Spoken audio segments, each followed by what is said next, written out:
Yesterday, a single piece of parliamentary data landed on my desk that fundamentally redraws the political map of North America and exposes the hidden architecture of a quiet, methodical coup in Ottawa. Mark Carney has achieved exactly what Donald Trump has spent the last 15 months trying to prevent: a bulletproof parliamentary lock on the Canadian government that will endure until at least October 2029. This is not a standard electoral victory. This was not born from the volatile theatre of a general election. This is a cold, calculated structural consolidation achieved through 3 landslide by-election victories in Ontario and Quebec, paired with the sequential floor crossing of 5 opposition politicians who systematically walked across the aisle to hand the Liberal Party a 174-seat majority in a 343-seat House of Commons for 15 months.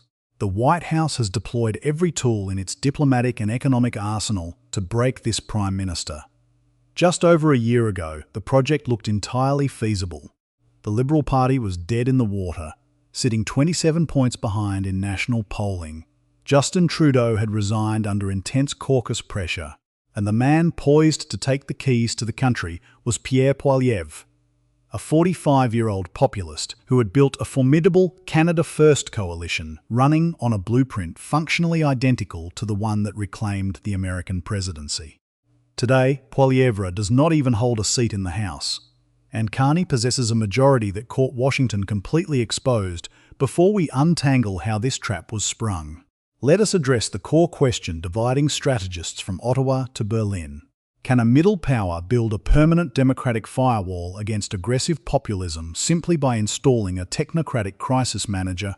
Or is the Canadian situation a freak geopolitical anomaly that cannot be replicated? The answer to that question will dictate how middle powers worldwide handle the next 5 years of American trade pressure. Make sure you are subscribed to Canada SR for clear, fact-driven analysis on these shifts, and let us know your perspective in the comments below to understand how Carney pulled this off. We have to look past the mainstream media coverage and analyse the precise sequencing of his career. The press treats him as a rookie politician. That is a fundamental misreading.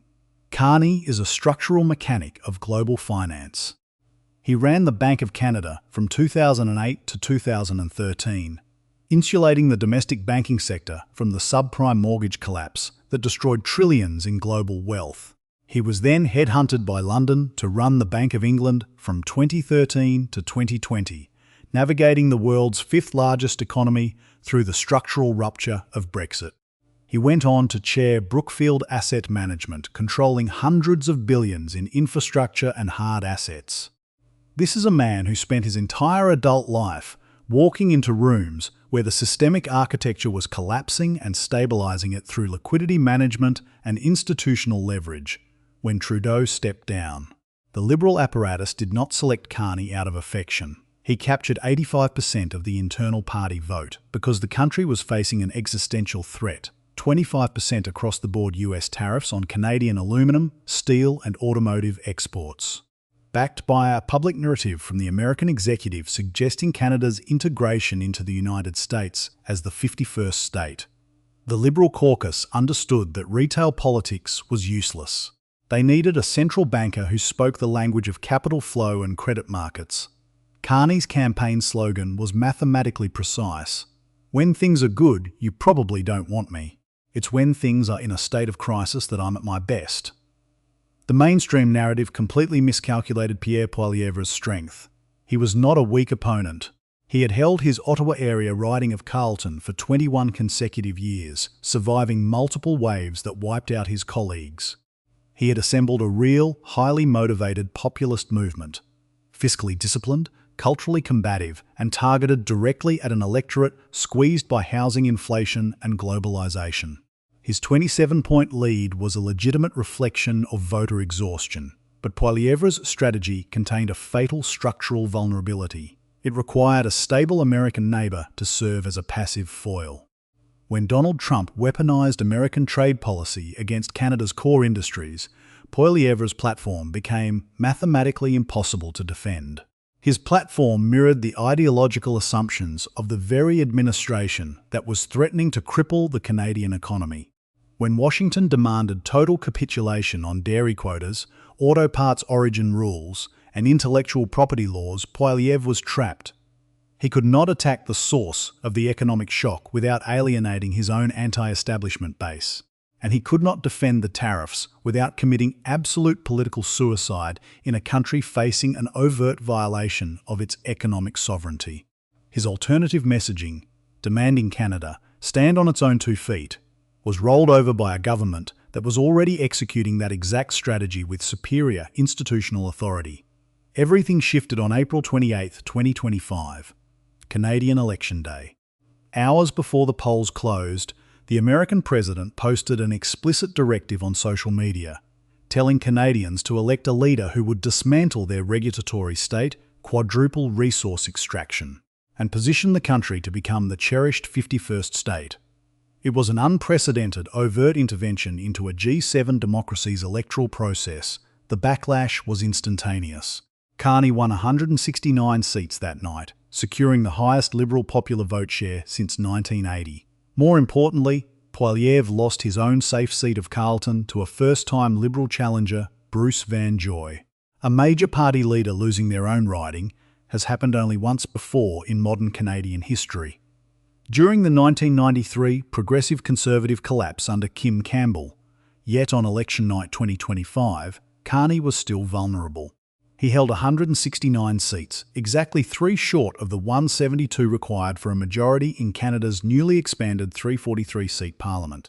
He was running a minority government, meaning his executive authority could be terminated on any given Tuesday by a combined opposition vote on a budget or a confidence motion.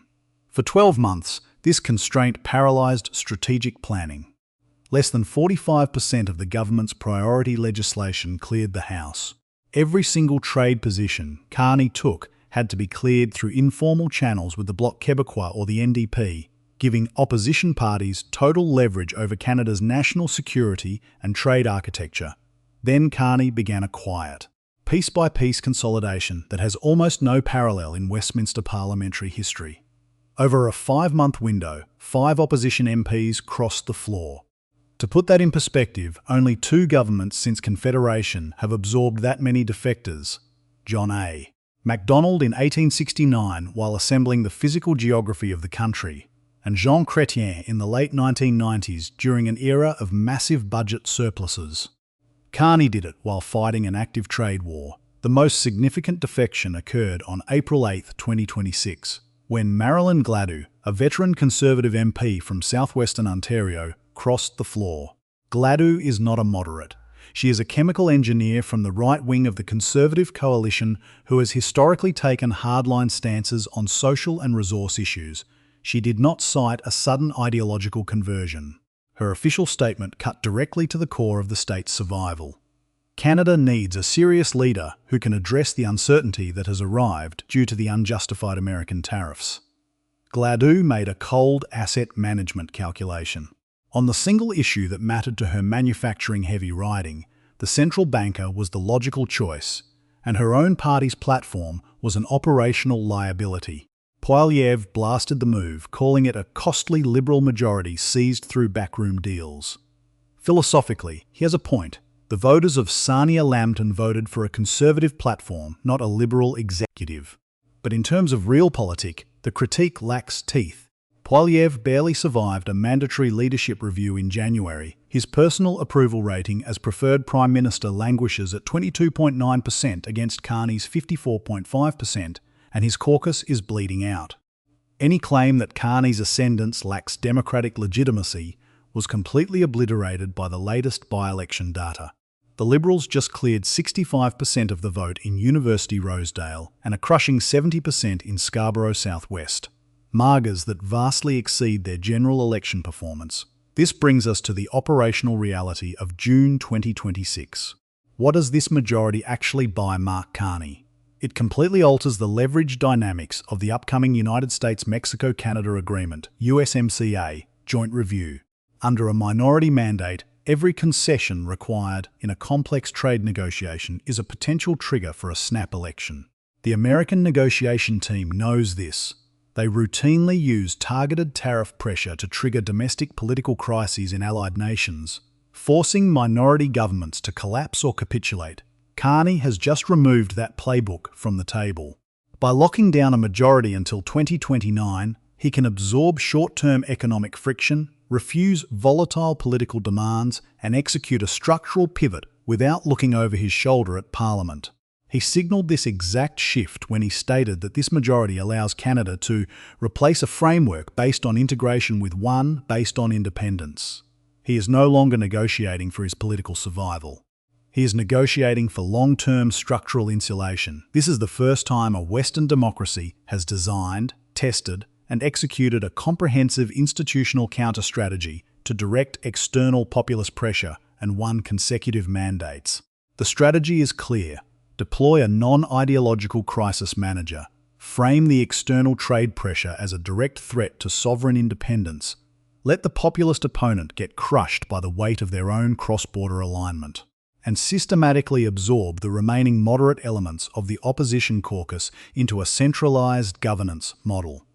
The Council on Foreign Relations noted that no country has experienced more dramatic political restructuring due to the shifting power rating in Washington than Canada.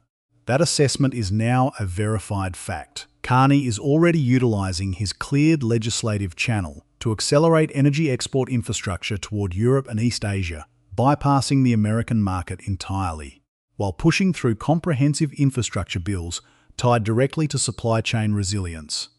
He has the mandate, he has the time frame, and he has the structural control.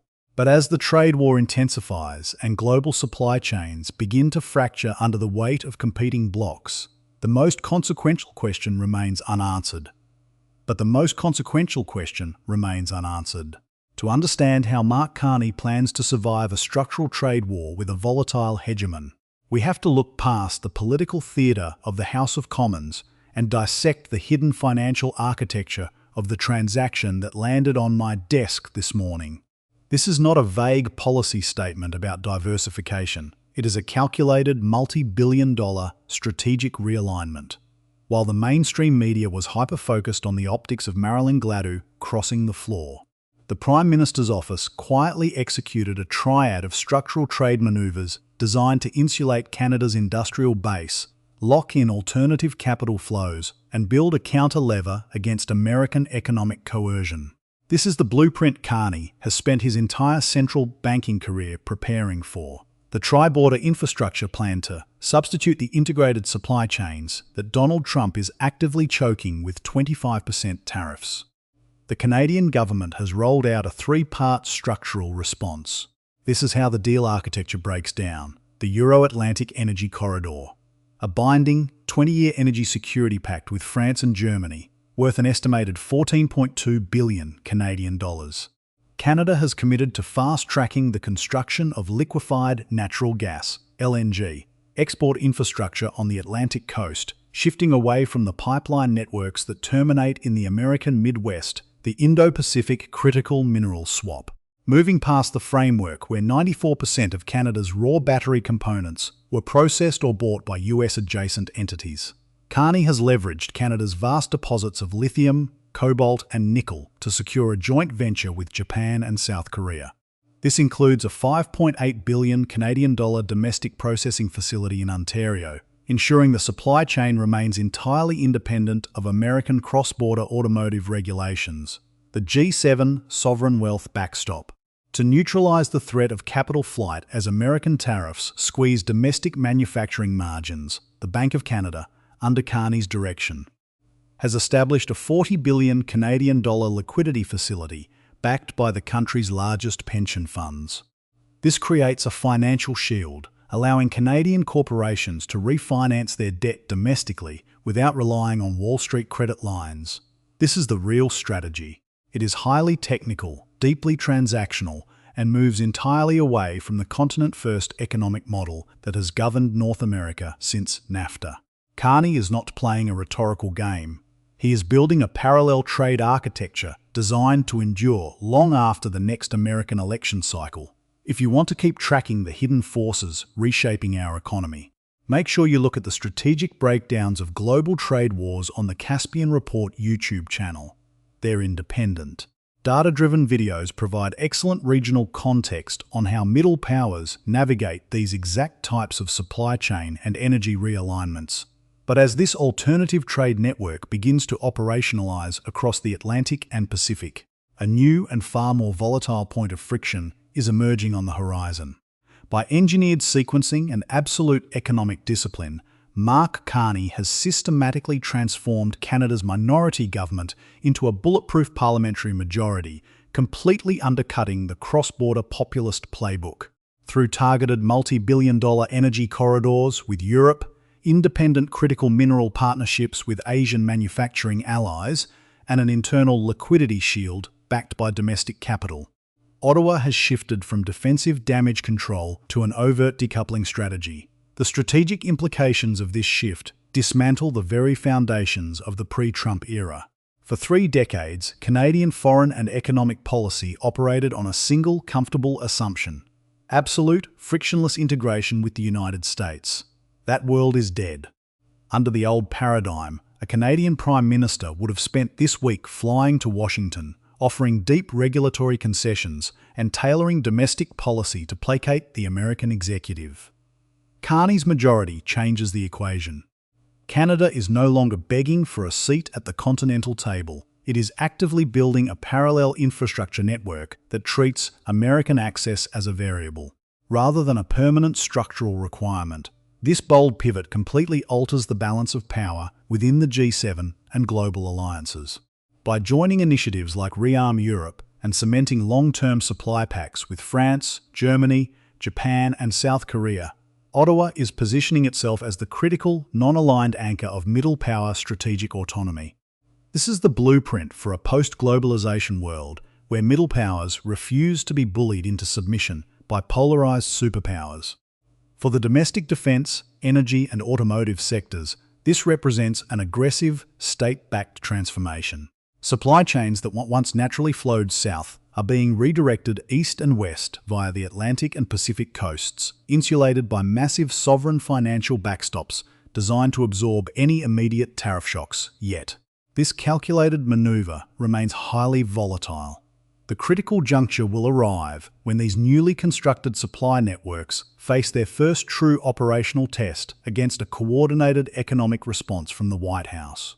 But one reality is now undeniable. Ottawa has stopped playing defence. Sestove to Canada SR for clear, fact-driven analysis on these massive structural shifts, and hit that like button to support independent strategic commentary. The pieces are moving on the global chessboard, and we will be here to break down